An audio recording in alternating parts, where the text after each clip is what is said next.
ne prendre que deux mesures, je sélectionnerai les mesures suivantes. Une mesure liée à la gratuité et une mesure liée au rythme scolaire. La gratuité d'abord, je pense que c'est une évidence. Il y a eu des avancées au cours de cette législature. Moi, je pense qu'il faut maintenant un échéancier pour que les autres années puissent aussi être concernées par les mesures de gratuité. Et puis ouvrir le chantier aussi du plafonnement des voyages scolaires ou des activités qui se font plus en extrascolaire, des activités plus extérieures.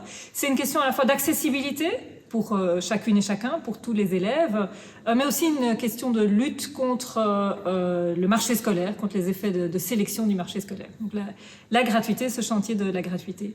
Deuxième chantier, c'est celui des rythmes scolaires. Je pense qu'il faut avancer. Bon, il y a eu des grandes avancées évidemment sur le rythme tout au long de l'année. Enfin, une mesure qui part des besoins de l'enfant, du bien-être de l'enfant. Il faut avancer désormais sur la question des rythmes quotidiens. C'est un peu dingue de se dire qu'en fait, la question des rythmes chronobiologiques des enfants est assez éloignée de la manière dont l'école est organisée, ou plutôt l'inverse. Hein. L'école est assez éloignée dans son organisation des rythmes de l'enfant. Donc il faut quand même revenir à quelque chose qui est plus sain et plus juste par rapport aux apprentissages des enfants.